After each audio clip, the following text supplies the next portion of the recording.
Hey, what's going on guys? Joseph from PSO2 here, and Sega seems to have been extremely active on their social media as of late, posting news and updates about their games on an almost daily basis.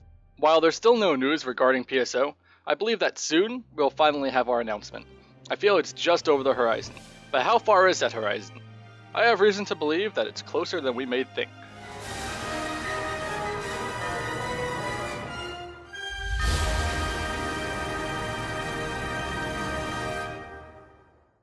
Phantasy Star has been released over at Japan back in July 2012, and since then it was promised to be brought to us in 2013. Obviously something didn't go according to plan along the lines, because fast forward 2 years later, we're still sitting here without PSO. So where is it? Why haven't we heard anything from Sega? Well, earlier this week, I have finally received the proof I needed to show everyone that Sega was still the company they once were, that they still cared for the West and still have plans to release their Japanese ports. And that proof was...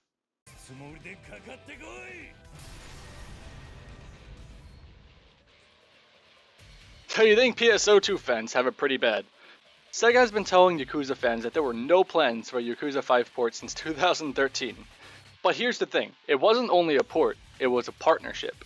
Something I've been saying since I made this channel. Sega has partnered up with Sony to bring Yakuza 5 to the West, which is one of the reasons why Sega was so silent about Yakuza 5's port development. But now look, patience and dedication paid off, and the Yakuza fan base has finally received what they've been wanting. And you know what? I believe we're next. Sega has been on a roll as of late, building momentum and not only replying to their fan base, but releasing content on their Facebook channel and their Twitter on a nearly daily basis. Now granted, there are still no new updates on the PSO2 Facebook, which actually have just reached their 100,000 likes on December 7th. But still, Sega's activity has spiked up as of late. I have strong beliefs that in 2015, we're finally going to receive our Phantasy Star port in some shape or form. A few weeks ago, a job listing has posted on Sega's behalf. Sega was in need of a server engineer. Now it doesn't exactly confirm PSO2, for there's other games that could require a server engineer. But the fact that Sega and Relic Games have been known to be working on this said port since of December of last year, I'd say it's around the time where they'd start working towards bringing the servers live.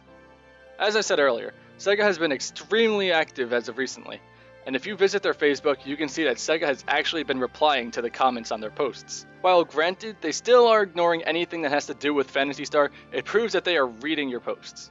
So what do we do? How do we let Sega know that we are ready for Phantasy Star, and that we really want it? Comment on anything Sega, whether it's their Facebook, their Twitter, or even their YouTube pages, because Sega is listening. They may not be replying, but they are listening. And they are close. They are very close to revealing something huge. I don't know if it's going to be PSO or not, but I think if we start acting like a community that we used to be, and we tell Sega that we're ready for PSO instead of harassing them on all fronts, I believe that horizon's going to be closer than we think. I'm Joseph, from the PSO Tube guys, and I'll see you later. Have a good one.